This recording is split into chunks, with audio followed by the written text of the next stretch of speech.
Color Purple, 13 Reasons Why, The Hate You Give, I Am Jazz. What do these titles all have in common? In recent years, books such as these have come under scrutiny for displaying themes of race, mental health, and gender and sexual identity. Across the United States, parents and legislators have succeeded in their attempts to remove controversial literature from the classroom, perpetuating grave limitations on our education and society. The eradication of literature deemed harmful to society gravely limits our exposure to different cultures and ideas throughout the nation.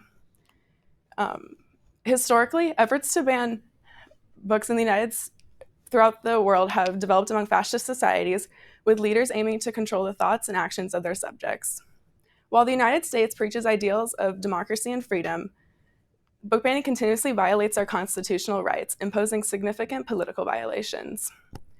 A combination of political and historical consequences book banning poses threatens many different cultures across the United States daily as efforts to promote a singular approved culture. Proponents of book banning argue that rather than silencing voices, federal money is redirected from the promotion of controversial literature to other avenues. According to Anderson.org, book banning simply removes disputed material from the classroom, allowing children to read certain material as long as their guardian approves. While the United States methods of book banning do not completely remove books from public consumption, children's development relies on their exposure to different ideas and their life experiences. If a guardian deems certain material unacceptable, it is likely that child will conform to the ideas they are surrounded by, limiting their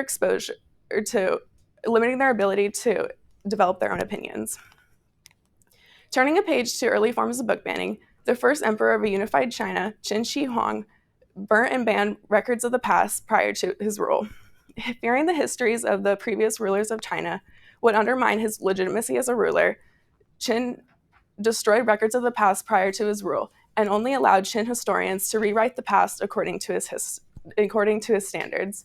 According to a history of information, Qin's methods were designed to eliminate freedom of speech by controlling the thoughts and political opinions of his subjects. The harsh measures taken to implement the eradication of history were criminalized those who spoke of China's ancient history, and in some cases, those who spoke out against were executed. The harsh measures taken to implement the book ban, combined with the execution of hundreds of Confucian scholars, fostered instability throughout China, contributing to the fall of the Qin dynasty. Other extreme measures to book ban throughout history can be seen through the horrors of the Holocaust during World War II. Books containing material that was deemed un-German, contained Jewish content, or critiqued the war were banned and publicly burnt. According to the United States Holocaust Memorial Museum, the Nazi regime aimed to purify the German language and literature. The efforts taken during the Holocaust stripped citizens of their rights and brutally discriminated against minority groups. While book banning seemingly coincides with major historical events throughout history, in modern-day American society, book banning continuously violates our constitutional rights. According to Middle Tennessee State University, book censorship is the most widespread form of censorship in the United States is book banning. Censorship, the suppression of ideas and information, is prohibited under the First Amendment. Proponents of book banning have taken special measures to evade violating the Constitution. Flipping through the past, in 1982, the Supreme Court ruled in the Board of Education v. Pico case that public schools could not remove literature they deemed unacceptable in the classrooms. Although this legislation protects books inside public schools, it fails to protect censorship outside of the classroom. Additionally, if the books contained language that was pervasively vulgar or a community of parents' objections to a book was strong enough, proponents of book bans were able to achieve their objective. While the efforts taken by proponents of book bannings is constitutionally legal, the efforts taken to remove books from America perpetuates a disguised form of censorship, which infringes on our constitutional rights.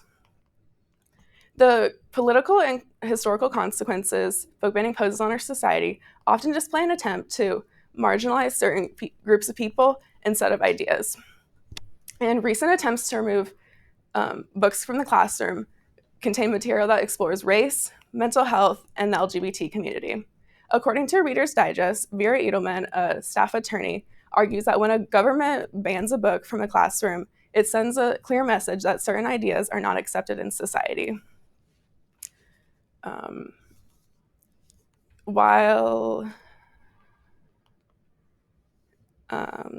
As parents and legislators succeed in their attempts to remove books from the classroom, marginalized groups face the removal of visibility, sending a clear message that their culture and identity is not respected. Although the United States has taken special measures in order to achieve civil rights for all Americans, book banning serves as a glaring contradiction due to the discrimination this practice fosters. Book banning has developed among fascist societies and eventually crumbled due to persistent public pressure. Although book banning has taken on many different forms throughout the world, the United States continues to promote book banning, even though it suppresses our rights. In addition to the political violations, book banning promotes the different cultures throughout the United States are put under pressure to indiscreetly suppress their identity in society. A combination of historical consequences, political violations, and the cultural discrimination book banning fosters serves as a vital reason for the United States to put an end to this brutal practice. Thank you.